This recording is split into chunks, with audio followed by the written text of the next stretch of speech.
A fun night in New Orleans as the Utah Jazz fall to the New Orleans Pelicans 128-127. But it was certainly a good basketball game tonight, fun to watch, and with a lot of energy and excitement in this one. And from a Jazz standpoint, I get a little nervous about getting overly excited about this, Ron, in the sense that we decided to not take a lot out of the Milwaukee game when Rudy didn't play, and it had a uniqueness to it. Drew Holiday didn't play tonight for the Pelicans. So I get a little bit I feel a little disingenuous if I suddenly, this showed how great they can be. But a lot of the things we anticipated out of the Jazz showed up tonight. Now, the Pelicans probably didn't go through much of a shoot-around. They didn't really prepare for the Jazz offense. But we saw everything the Jazz wanted to do in their offense tonight. Yeah, and I think that's a great way of putting it. We saw everything that they've, for the most part, been working on, everything that we expected them to do out there on the floor, everything that we've heard the players talk about on the floor. The only thing that the Jazz have not been able to really put a lot of time into is on the defensive side of the ball. And not a time in meaning with the starting lineup, with playing against better competition, that type of thing, to the point where you can make adjustments on the fly, that kind of thing. I mean, you can put a defense together, but then you have to have guys that can improvise sometimes when things when there's adjustments made there by your opponents. Well, the ball movement is, from a Jazz standpoint, the ball movement is the story tonight. The Jazz absolutely spun it all around. Everybody was involved tonight, maybe as much as you could possibly imagine. Multiple times they made the extra pass. The assist numbers were remarkable. I think they finished with 37 assists, 7 for Conley, 7 for Mitchell, 8 for Joe Ingles, who played the point guard with neither point guard involved. This is what we've been seeing in practice, Ron, and we saw it on the floor. Now, David, 38 three-point shots for 50%. During the course of the year, that's going to win a lot of basketball games for you. I mean, just flat out. I mean, if you're going to shoot 38 and you're going to make 50%, you make 19 of them, that's going to win a lot of basketball games for you. The defense is going to get better. I'm not afraid of what's going on with the defense, and you shouldn't either, because, as you mentioned, first in the league last year, the defense will get better. For the most part, they'll win some games. The offense tonight was really moving. There were a bunch of interesting aspects to it, one of which was the close of the first half. They closed with Joe Ingles, Bojan Bogdanovic, Mike Conley, Donovan Mitchell, Rudy Gobert. They played 12 possessions like that. They scored 15 points, which is 1.25 points per possession, and they turned it over on 4 or 5 of the 12 possessions. So they had a little bit of a turnover problem in that group, and still, that's what we were watching to see. And there was a sequence in there that was just masterful. Mike Conley ran a pick and roll with Rudy Gobert, and they brought a second guy to pick on Rudy's guy. And then I think some people call it the Spain pick and roll. Jazz call it something else.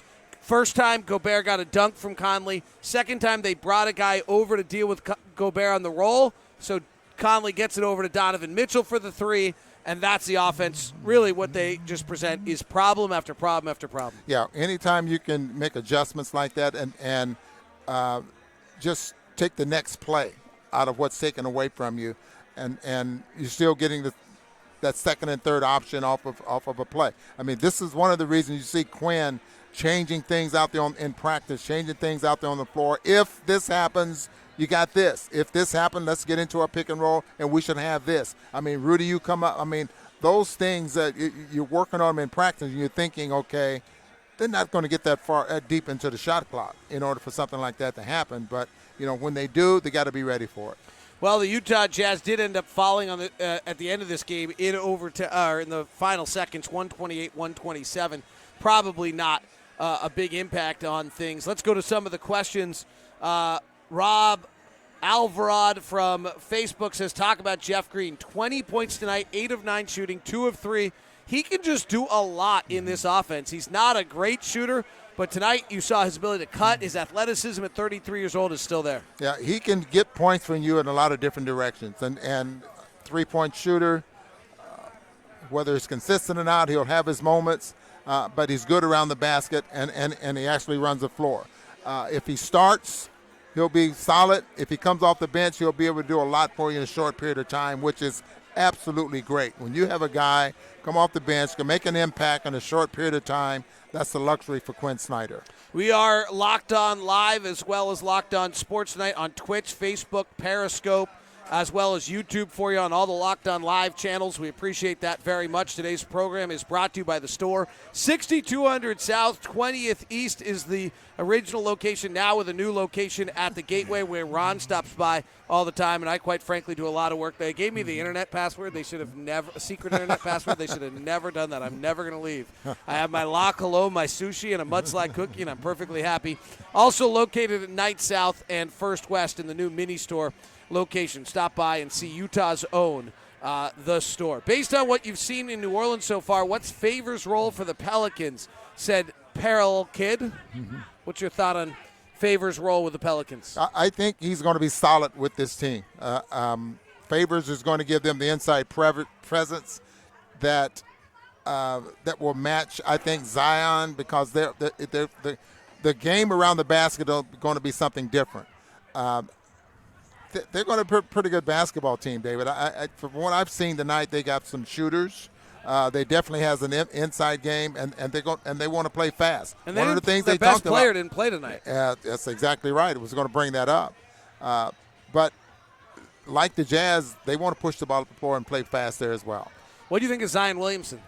I like him. I think he's very athletic. I think he has a power game. Was he quick.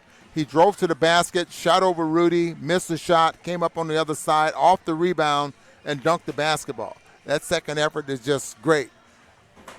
Defensively, I don't think he's hard to figure out.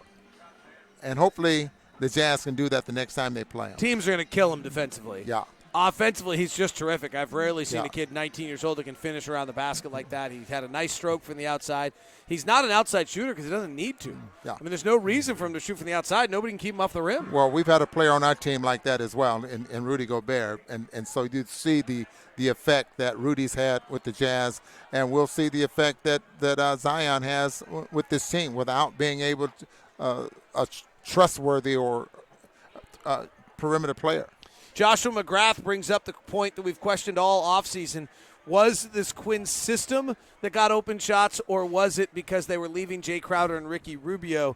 I think tonight would lead you to believe it was a system because the Jazz just got an inordinate amount of wide-open three-point looks tonight. Now, I will say I don't think the Pelicans went through a shoot-around really preparing, but to the kind of point of that two-play sequence we talked about, I don't really know what you do to prepare, but I do think the Jazz were taking advantage of skip passes, taking advantage of some things that in the regular season may not be there. Quinn has been very creative over the 5 years that he's been here without the kind of players that he has right now. We've lived and died with the open shots last year. I mean, the uncontested shots, strictly because of the way that Quinn was able to be creative to get those. Now he doesn't have to be as creative because he has a number of guys that he can slot in at different positions out there on the floor, and the ball movement and the dribble penetration is going to work for him. Question coming in about Tony Bradley from T. Beckstrom 14. What do you think, Ron? Another 9 minutes, another 10 points, another 5 rebounds. This guy just puts up massive numbers every time he plays. I said on the broadcast, it'd be nice to give Ed Davis one of the next 2 nights off and just see Tony Bradley with the regular rotation and see what he can do. Yeah, I totally agree with you. And when you made that statement, I agree there as well, that we'll see what he can do with minutes and playing against, starters for some and some emphasis. But he's going to be one of those players that I think can pencil in there for a few minutes, and maybe, just maybe, he'll work his way into the point where he can get more playing time. But I like his length. I like he's long, and obviously he does rebound, just does not play up above the rim for a 6'11" player. Jazz fall in the final moment to this one, to the Pelicans, 128-127, but they led going to the third when they played all the regulars. Through 3 quarters, they really played kind of a tight 9-man rotation. You saw kind of what the Jazz probably expected, really almost an 8-man rotation through a lot of that. Joe Ingles played some backup point guard. Donovan Mitchell played some backup point guard. And Mike Conley played 24 minutes tonight as the Jazz match up with the Pelicans, had the lead going the fourth but fell late in this one. On behalf of Ron, I'm David. This has been Postcast. Thanks very much for tuning in. If you did live on Locked On Live, otherwise, thanks for tuning in again. It's brought to you by the store. Stop by, find out about the Mudslide Cookie at 6200 South, 20th East. Also, try the Leather Bees ice cream as well. This has been Locked On Live. Thanks very much for tuning in.